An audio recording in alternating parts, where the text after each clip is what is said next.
సొదొమ, గొమొర్రా పట్టణాలు.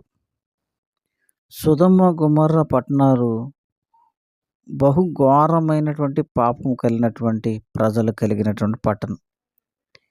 దేవుడు పాపాన్ని ఉపేక్షించడు. చేసిన ప్రతి పాపాన్ని, అన్యాయాన్ని, అవినీతిని దేవుడు చూస్తాడు. చేసిన పాపానికి పశ్చాత్తాపం పొందకపోతే తగిన సమయంలో దేవుడు తీర్పు తీర్చి శిక్ష విధిస్తాడు. దుర్మార్గాన్ని శిక్షించడమే దేవుని స్వభావం. కనుక ఆ పట్టణాన్ని నాశనం చేయటానికి దేవదూతలు వచ్చినప్పుడు అబ్రహాము సొదొమ పక్షంగా విజ్ఞాపన చేశాడు. లోతును బట్టి, అతని ఇంటి వారిని బట్టి ఆ పట్టణము నాశనం చేయవద్దని అబ్రహాము దేవుణ్ణి ప్రార్థించాడు. అబ్రహాము ఆశించిన విధానంలో కాకపోయినా దుర్మార్గులతో పాటు నీతిమంతులను నాశనం చేయనని, నీతిమంతులను రక్షించి దుష్టులను శిక్షిస్తానని దేవుడు అతని ప్రార్థనకు జవాబిచ్చాడు.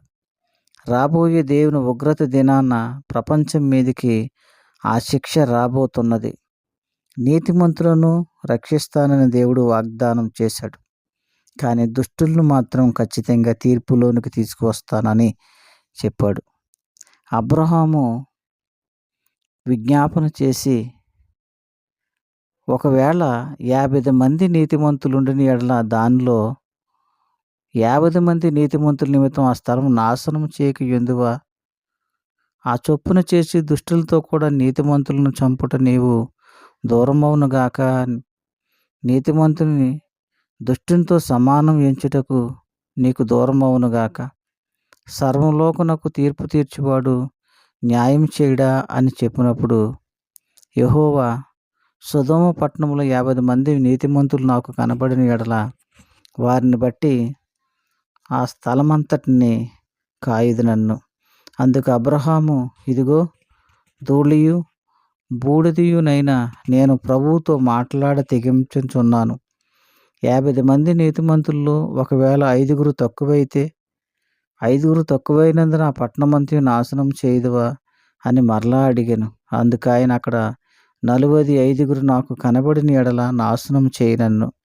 అతడింకా ఆయనతో మాట్లాడుచు, ఒకవేళ అక్కడ 40 మందియే కనబడుదురేమో అన్నప్పుడు ఆ 40 మందిని బట్టి నాశనం చేయకుందురని చెప్పా. అతడు, ప్రభువా, కోపపడని ఎడల నేను మాట్లాడేదను.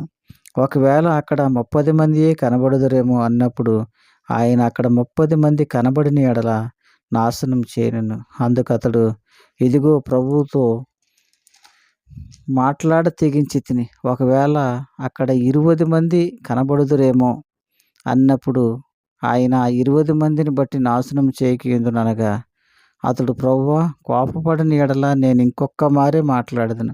ఒకవేళ అక్కడ 10 మంది కనబడుదురేమో అన్నప్పుడు ఆయన ఆ 10 మందిని బట్టి నాశనం చేయకుందునన్ను. యెహోవా అబ్రహాముతో మాట్లాడుతూ చాలించి వెళ్ళిపోయాను. అబ్రహాం తన ఇంటికి తిరిగి వెళ్ళెను. సొదొమ, గొమొర్రా పట్టణములు నాశనము ప్రారంభమయ్యెను.